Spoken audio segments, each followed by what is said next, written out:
लेकिन एग्जाम के समय तो किताब का जरूरत पड़ता होगा ना, तो उस समय तुम कैसे तैयारी करते होगे? भाई एग्जाम के टाइम किताब का जरूरत नहीं पड़ता है। जरूरत पड़ता है किस्मत और टॉपर का। अगर मिल गया तो पास, नहीं तो गाड़ में बास। तो नमस्कार दोस्तों, स्वागत है आप लोग का एक नए पॉडकास्ट में। मेरा नाम है सवाल, मैं वीडियो समझ चाहता हूँ बवाल। तो आज आप लोग के बीच एक ऐसे व्यक्ति हैं जिनका सिलेबस से उतना ही नाता रहता है जितना कि सलमान खान की अपनी शादी से, यानी कि दूर दूर तक कोई उम्मीद नहीं। और वो क्लास के उस बेंच पर बैठते हैं जहां से क्लास की बोर्ड दिखाई दे या ना, लेकिन क्लास की पूरी तमाशा जरूर दिखती है। तो चलिए स्वागत करते हैं अपने पॉडकास्ट में बैक बेंचर्स बॉय रवि रंगबाज का।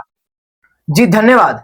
लेकिन देखो, जो बैक बेंच पे बैठ के आजादी और मजा मिलता है वो फ्रंट बेंच पे बैठ के कभी नहीं मिलेगा। वैसे क्या आजादी मिलती है?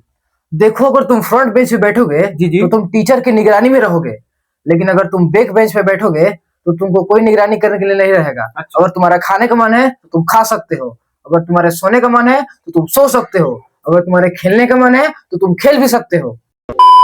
वैसे बात तो सही है, लेकिन तुम बैक बेंचर पीछे बैठकर शांति से भी तो रह सकते हो। पूरी क्लास को डिस्टर्ब करना जरूरी है? भाई हम लोग सोशल सर्विस करते हैं, तुम लोग इस बात को नहीं समझ पाते हो। Social service? सबको डिस्टर्ब करना सोशल सर्विस होता है? भाई सुन, अगर हम लोग शोर नहीं मचाएंगे तो क्लास इतना बोरिंग हो जाएगा कि सबको नींद लगने लगेगा।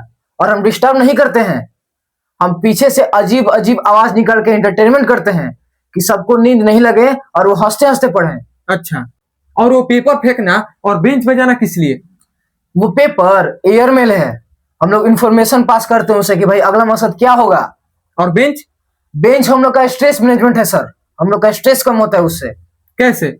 देखिए, अगर क्लास हम लोग को बोरिंग लगने लगा तो हम लोग बेंच बजा देते हैं कि टीचर इसी में उलझा रहा है कि कौन बेंच बजाया और पीरियड खत्म हो जाए।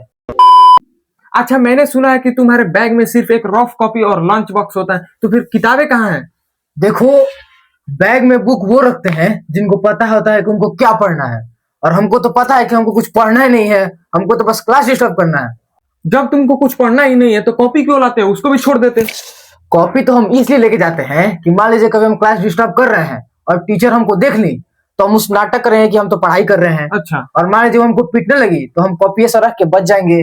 और मान लीजिए क्लास बहुत ज्यादा बोरिंग चल रहा है तो लास्ट पन्ना फाड़ के और हम चोर सिपाही खेल लेंगे उससे।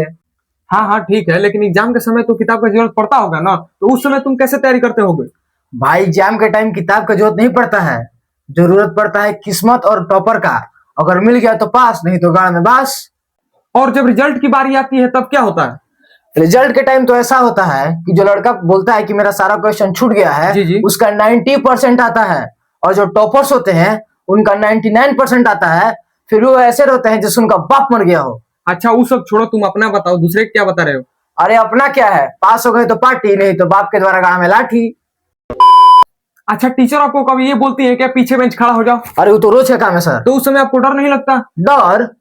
सेलिब्रिटी वाला फीलिंग आता है। मान लीजिए आप खड़े हैं, हाँ। सब आपको पीछे मुड़ के आप ही की तरफ देख रहा है, ऐसा लगता है हम राजा हैं, वो सब मेरा प्रजा है। और डर नहीं लगता है सर। मान लीजिए टीचर है, घर में लड़ाई करके आती है, कभी कभी जी। फ्रस्ट्रेशन निकाल देती है मेरे ऊपर, इसमें डरने का क्या बात है। कभी कभी क्लास के बाहर भी खड़ा कर देती है। तब तो डर लगता होगा ना, जब आप क्लास के बाहर खड़ा होते होंगे। उस समय डर लगता है सर, ये बात आप सही बोल दिए। उस समय इस बात का डर लगता है कि जो कलुआ करियठा प्रिंसिपल है हम लोग का, वो अगर देख लिया कि क्लास के बाहर खड़े हैं तो पहला काम करेगा कि मार के गांड लाल कर देगा, और दूसरा काम ये करेगा कि घरे भी फोन कर देगा, और पापा को पता चल गया तो वो दोबारा से गांड लाल करेंगे। देखिए सर, हमको पिटने से डर नहीं लगता है, डर लगता है कि अगर गांड लाल हो गया तो बैठने में फिर दिक्कत होगा। अच्छा छोड़िए, वो सब हटाइए। मैंने सुना है कि बैक बेंचर्स बहुत ज्यादा लड़ाई करते हैं। सर वो तो रोज का काम है। वैसे किस मुद्दे पर करते हैं? देखिए, मुद्दा तो बहुत सारा है, लेकिन इसमें दो मुद्दा प्रमुख है। पहला लड़की के लिए और दूसरा बेंच पे बैठने के लिए। लेकिन वो सब लड़ाई नहीं करता है, वो सब कॉलर पकड़ाई का गेम खेलता है। ये कौन सा खेल है? देखिए, ये ऐसा खेल है जिसमें लोग अपना इज्जत बचाता है। अब मान लीजिए दो लड़का लड़ाई कर लिया, अब क्लास में अपना इज्जत भी बचाना है ना। बिल्कुल। तो वो एक दूसरे का कॉलर पकड़ के हवाबाजी करता है कि तू स्कूल के बाहर मिल, तो तू स्कूल के बाहर मिल। तो क्या आपके साथ कभी वैसा लड़ाई हुआ है? हाँ सर, हुआ है ना, बहुत बड़ा लड़ाई हुआ है। तो थोड़ा हमारे ऑडियंस को अपना किस्सा सुनाइए।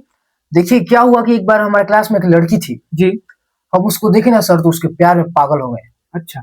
तो हम देखे कि मेरा दोस्त भी उसको लाइन मार रहा है, तो मुझसे बोले कि ए बाबू, भाभी है तुम्हारी, संस्कार नहीं है तुम्हें, भाभी को गंदा नजर से देखते हैं।